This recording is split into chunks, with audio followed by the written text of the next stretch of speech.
Hey there guys, welcome to this video. Thanks for tuning in. My name is Brendan and today I'm going to be talking about the functional patterns ecosystem, how the ecosystem can help you, where you should start with functional patterns.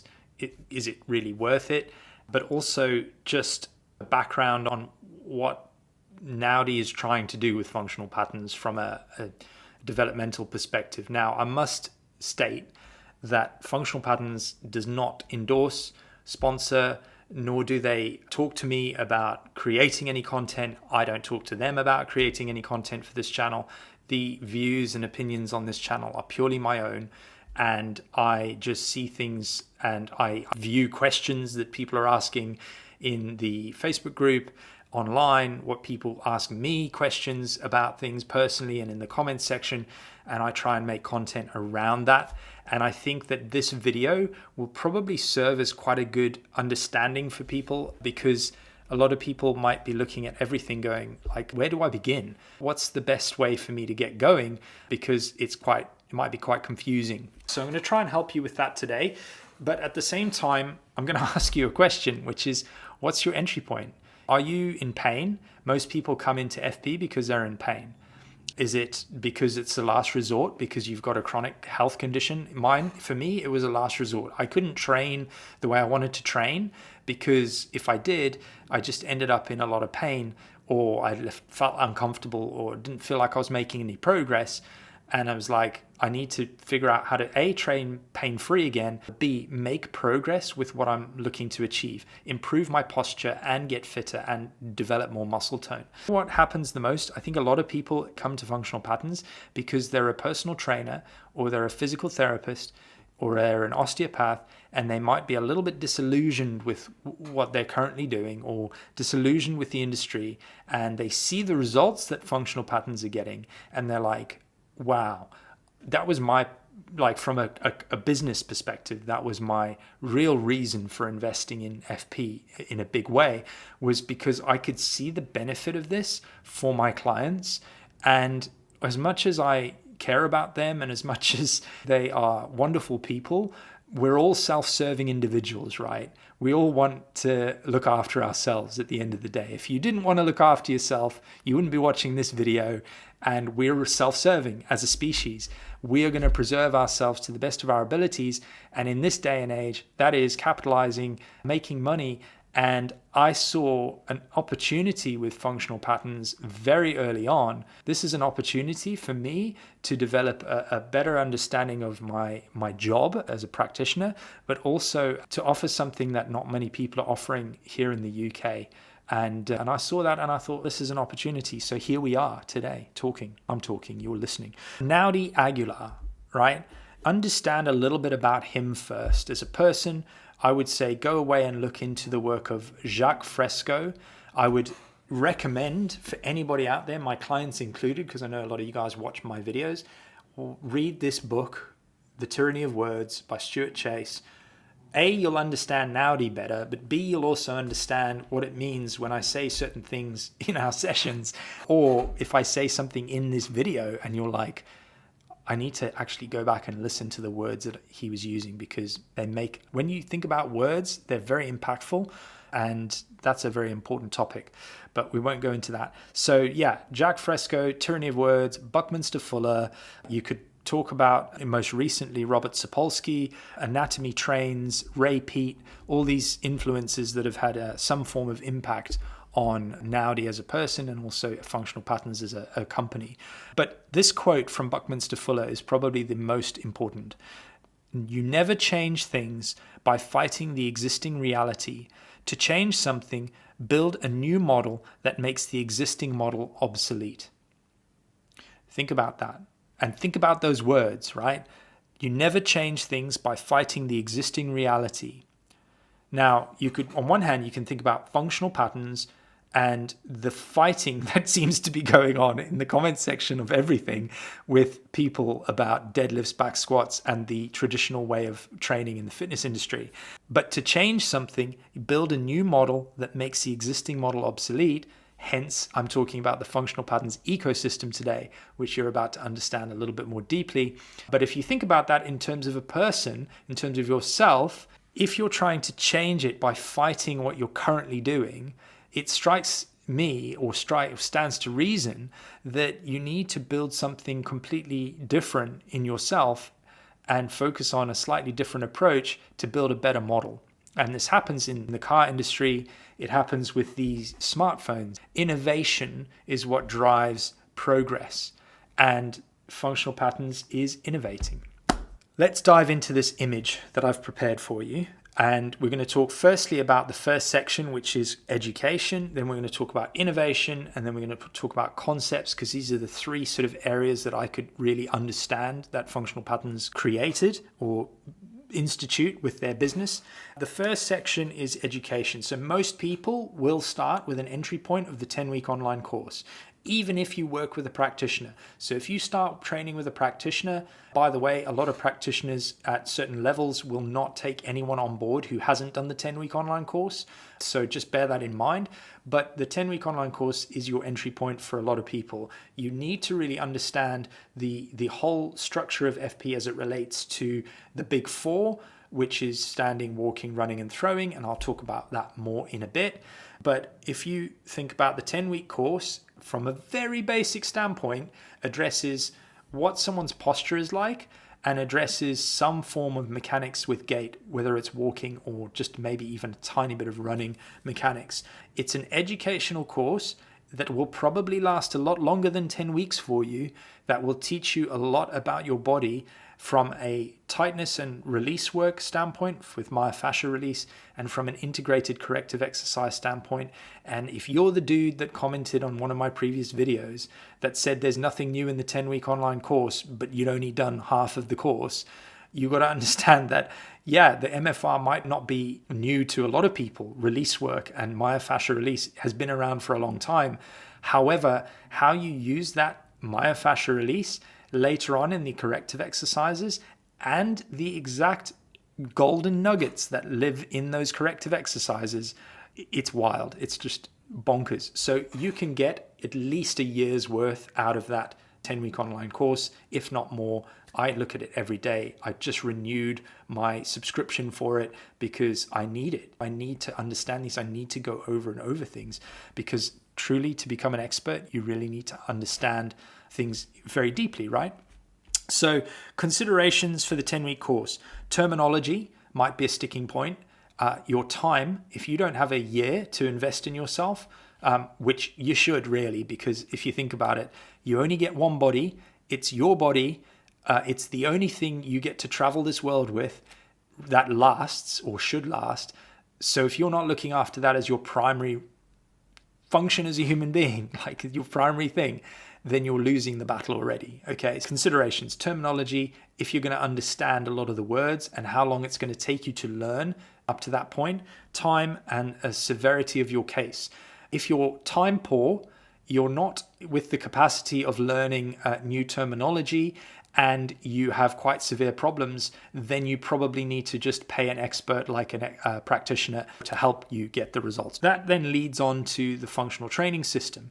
So once you've done the 10-week course, you could say, okay, cool, I'm going to do the functional training system. I would say if you're buying the functional training system, having not done the 10-week online course, and you start doing that, you're probably going to find that you're not going to get the benefit from it. So it's not a program also, it's a system. There's a difference. Program means periodization, means sets and reps, means all that good stuff. System is a different way of training. It's a different system of training. So it's a very big thing to understand there. And there is a lot of learning involved. I think there's like over 70 movements in that course. I'm not entirely sure, but I think I counted it once and I was like, wow, that's a lot. The RG bar is a course. There's also a piece of equipment with it, innovation. And again, that comes down to understanding your body. 10-week online course, for example, have you done it? If you haven't done the 10-week course, don't buy the RG bar, don't buy the course, do the 10-week course and then go down that route. And by far and away, I think that is the most underrated course that functional patterns do. The RG bar is a phenomenal product. It is unbelievable. I use it every single day with myself, with my clients. It's crazy and it's so easy to teach people. It really is. Moving on from there, The human foundations courses, working with a practitioner is an option, obviously, in the education side, and the HBS courses. To do the 10-week course, you then qualify to enter for the human foundations. Once you've done the human foundations, you can move to an HBS qualification. The pricing jumps quite dramatically, and also the availability of those courses is a consideration as well. The kind of thought process behind that would be, are you looking to take this and make functional patterns a business opportunity for you? Because realistically, that's what a practitioner would do. That's the education side covered. From an innovation standpoint, FP are releasing facilities. I say releasing. They're really coming out with a lot more facilities at the moment. They've got a load of equipment on their website, miscellaneous stuff like bands, foam rollers, all that kind of stuff. That all feeds into the courses. Once you've done the courses, you know realistically how to get the most out of those tools, those innovations. The Leverage King, which I'm going to be making a video of soon on the channel, I've got it. It's a really good bit of kit. Again, it's an innovation. It's a cool innovation, but it is limited in the sense of the fact that you have to know the coursework at least to a human biomechanics level to get the most out of it. And the pulley systems, those things are selling like hotcakes around the world, I believe. Really good quality kit. There's the innovation side. So Naudi's building the education. He's building up the products that serve the education. So that's a pretty sensible way of thinking about the ecosystem. Hey, we've got some really good educational tools, educational material. Here are the tools that are going to help you get the most out of that for yourself and for your clients. From a conceptual standpoint, that's where things get really cool. You've got the big four: standing, walking, running, and throwing.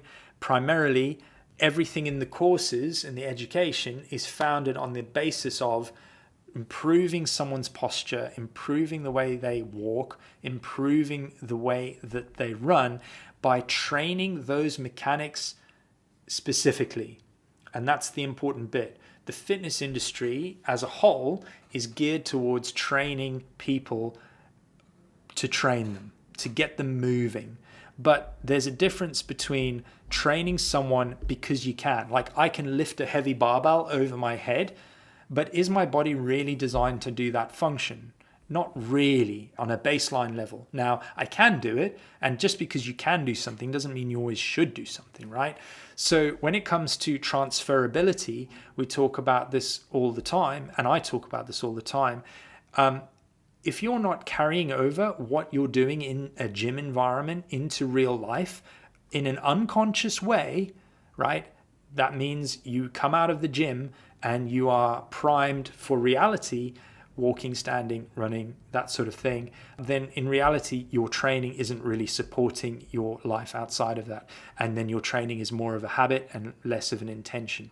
Okay, so that's a very big one from me, and you can dive into the specifics of it, of transferability. A deadlift isn't really transferable to reality. And I know people are going to be like, yes, it is, because you can lift with it really, if you think about the way that the mechanics have to work for a deadlift and then reality, find me someone who does the gardening and lifts heavy shit like they lift a deadlift. Show me who they are, because I guarantee you they don't do it. Okay. Nature is another concept that FP dive into quite a lot. You don't look at a lion in its natural environment and think, I wonder how many sets and reps a lion does to get that antelope that it's eating. Like, how many sets and reps of running did it do to get there? How much of a warm-up did that lion do before it ran to chase that antelope in the wild? The lion just hunts, eats, and if he doesn't get what he kills or doesn't kill anything, he has to rest, recuperate, and then move from there. So another way to think of it is like, for example, you can't train your lungs to be better without understanding your breathing mechanics, okay? And mechanics is the fundamental part of this. So looking into nature, understanding nature will have a better impact on your training in general. And that concept is brought and taught throughout all of FP's ecosystem itself. They've released a diet protocol. To be honest, I haven't really done enough reading on it, but all I can say is for the average person out there, again, It's not a cookie cutter program where you go in and you follow a plan for 90 days and then at the end of it you're ripped and jacked and you can go to the beach and have a party. It's very much a different way of thinking about investing time in food. So the last thing I've got here is like from a concept, intention versus habit. That's a big one for me as a person, and I'm always checking myself. Am I doing this out of habit or am I doing this intentionally? What's the intention behind the exercise I'm doing? Am I training this exercise because I just want to train this exercise? And I'm guilty of it, don't get me wrong. I'll jump on the treadmill because I want to just zone out and run. But in reality, whilst the intention is there for me to maybe feel a bit better and get some endorphins going or whatever, habitually that's probably not a good thing for me because I might be ingraining bad mechanics in that rather than intentionally training. But you've got to weigh up for yourself where you fall on that. At the end of the day, you just got to understand that you reap what you sow. And what I can see with FP is that there's an ecosystem there that should help to support someone holistically for the rest of their lives, and something that is an investment of time, energy, and obviously money, but has got a huge payoff at the end of the day. And like I said at the beginning, to change something, just build a new model. And Naudi's built a new model and people are going to flock to it or they're going to avoid it. And hopefully it grows and it builds and it becomes something that does infiltrate the fitness industry in a really big way in the future. But we'll see. That all comes down to you as the individual and whether you decide to invest your time and energy into it. But at the end of the day, all I can say is my investment of time, energy, and money into this has been fantastic for me, and I really appreciate it. I'd like to thank you for watching this video. I'd like to thank you for taking the time out to do it. If you have any comments, questions, please do leave them down below. And I do try and read them and comment back if I can. But yeah, I'm interested to hear your thoughts as well. Are there things that I've missed on this list? At the same time, hopefully it helps point you in the right direction. Have a great day, stay strong, and keep moving.